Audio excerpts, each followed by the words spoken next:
For a lot of people, the dream after retirement is to become a world traveler, whether it's for a week or a month at a time, and they're going to travel the world and see the sights.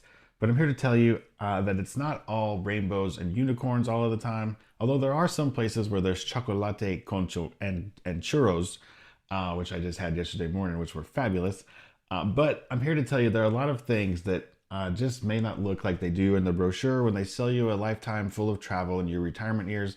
So I'm going to tell you a few of the things that may cause you some problems, some headaches, and make your travel dreams a little bit more difficult than you might have thought. We've been traveling through Spain for a month, and I'm going to break down some of the things that we've run into that you need to consider before you travel, whether you're a slow traveler or a fast traveler, it doesn't matter. These are some of the problems that you may run into, and I'm going to help you kind of fix some of them before you start traveling. So get ready. Shut up and sit down.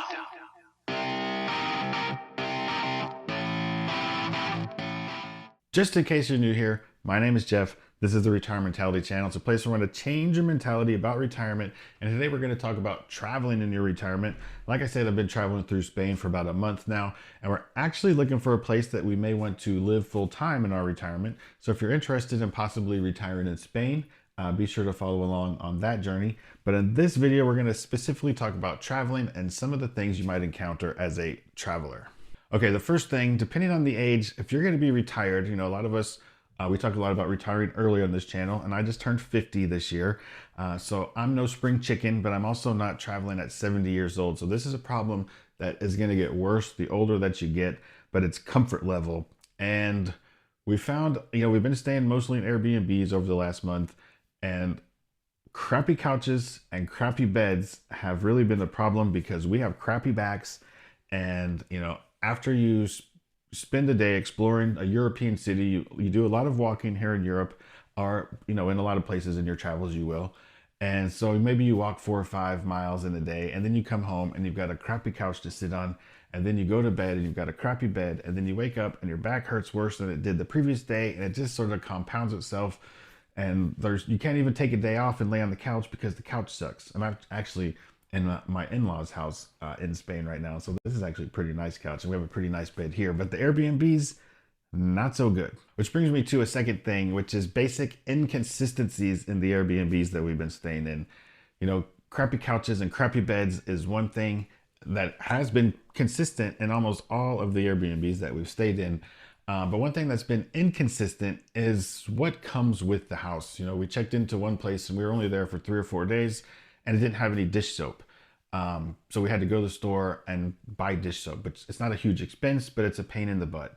Another place didn't have any shampoos or hand soaps or anything like that. Like, we've been traveling for so long, we do bring our own shampoo. We bought shampoos and things when we got here, but then we didn't have soap and we didn't have some of the other things that we needed.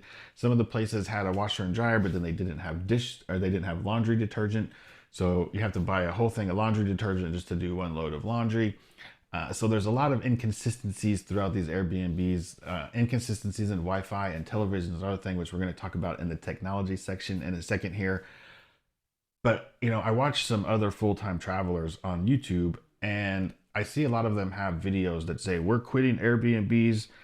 And one of the main reasons is because of these inconsistencies, and they just sort of add up, and the frustrations add up, and the check-in policies, like a couple of the people wanted to meet us and then they were running late or we were running late. And after you've been on a high-speed train and a bus and another train and another bus, you've been traveling for 8 or 9 hours, the last thing you want to do is stand around with all of your luggage in front of a condo building waiting for the Airbnb host to come let you in to show you how to unlock the door. So these inconsistencies can just really kind of stack up and make Airbnb a little bit more frustrating in a lot of these places that we've stayed. I'll mention here also, we did stay in one hotel out of this whole time that we've been traveling, and we were only there for 2 or 3 days. But the hotel we stayed in had the most comfortable beds, the most comfortable pillows, the best Wi-Fi. It was frustrating not to have a couch to sit on, or a kitchen or a refrigerator to put a couple beers or some snacks in. But it was the most comfortable as far as beds and the best with the Wi-Fi. So, it's a kind of a crapshoot what you're going to get out there. Okay, the third thing I'm going to talk about here is technology problems. I was going to break these all out into separate categories, but I decided to put them all together in one category that we'll call technology problems. And where do I start with this one? I guess I'll start with our phones. Man, I did not expect to have the problems with our phones that we've been having. I watched, like I said, I watched some other full-time travelers on YouTube, and they always say you get to a new city, you get to a new country, you go to the cell phone store at the airport, or you find one by your hotel or whatever. You go there, you take 5 minutes, they sell you a SIM card for $10, you pop it in your phone, boom, you're in business in wherever country on the planet you're traveling, and your phone works and everything's hunky-dory. And it didn't work like that for us. My phone, it turned out, is locked, and I didn't have the ability to unlock it. And I could have bought a eSIM card for it, but because it was locked, the eSIM card wouldn't work, and we couldn't change out the SIM card.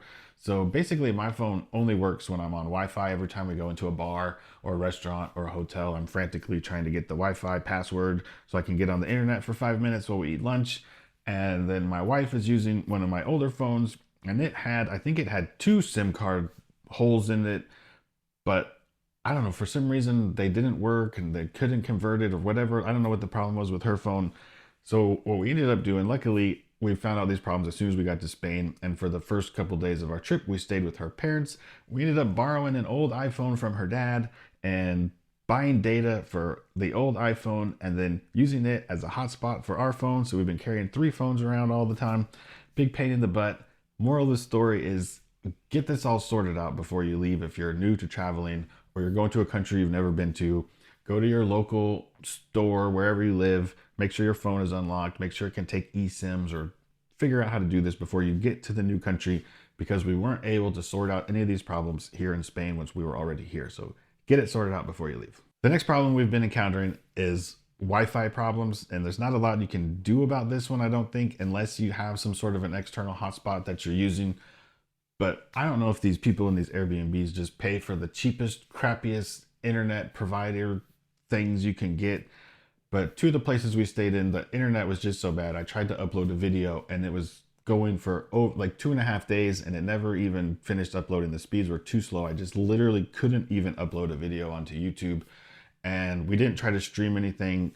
We just tried to be on the internet, and the speeds were so slow. It was maddening. So expect, if you're traveling through Airbnbs and things, to have bad Wi-Fi.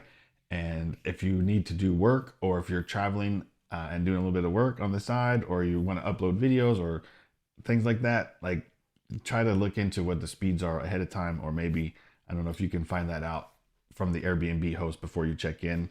One place that I booked, normally my wife books everything, and I always seem to make a mistake booking things, dates or something. And so I booked one, and I didn't look to make sure that it had Wi-Fi in the actual room. It was kind of a condo-tel building, and it said in small print, Wi-Fi only in common areas. And the common area was only the lobby. So we had to go sit in the lobby. We would smuggle a bottle of wine into the lobby. It said no glass in the lobby. So that was another problem to this. But anyway, we'd have to sit in the lobby if we wanted to be on the internet. So it was just not a good experience. For 4 days we were in there with no Wi-Fi in our room and nothing to do but look at each other when we were in the room. So check that and expect some slow Wi-Fi speeds. Another problem along with the Wi-Fi is having a VPN. I'm not going to give you a VPN commercial here because we don't have a VPN, and it caused us some problems. I thought about getting one before we left, but I didn't do it. And there are certain websites that we couldn't get onto. For instance, we needed to pay our power bill at our house in Puerto Rico, but the website was blocked because it said we were out of the country. So we were unable to pay that power bill. There were some other things, banking things, that we couldn't do. I won't bore you with all the details, but a VPN they're cheap. They're a couple of dollars a month, and I'll be getting one as soon as we get back and learn how to figure out how to use that, because having a VPN would have helped us be able to get a few of the things done that we needed to do. And also loop in here, a lot of the places we stayed at, I expected most places to have a smart TV. In the US, in my Airbnbs, I don't pay for cable anymore. I just have smart TVs, and then people can use their own Netflix accounts or Amazon accounts or Disney Prime accounts or whatever they want, and they can watch their own things. And here, they don't do that. They all just have local Spanish TV.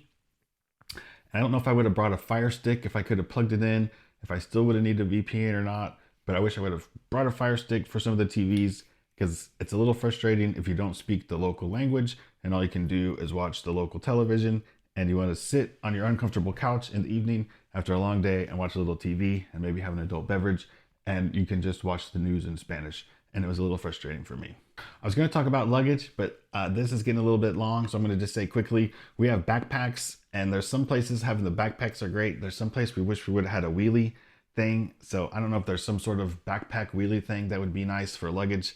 I'll just throw that in here quickly. So we just have backpacks, and we travel only with a carry-on. We don't check any bags. So you got to think about how much it's going to cost for a carry-on versus a checked bag, depending on where you're going in the airlines, because some of them charge you more for the other ones. So do a little bit of research on that. You might be surprised what you find.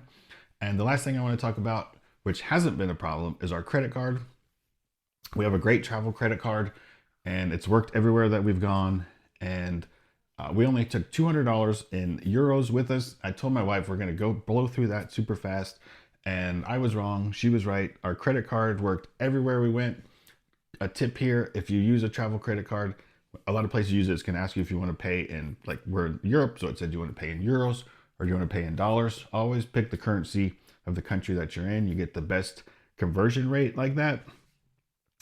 So our travel cards worked good. And actually, we also get access to the airport lounges. So we get free food, free cocktails, free drinks in the airports, which has been a game changer for our travel. And you don't have to notify them when you're traveling from different countries. It's a travel card, so they expect it.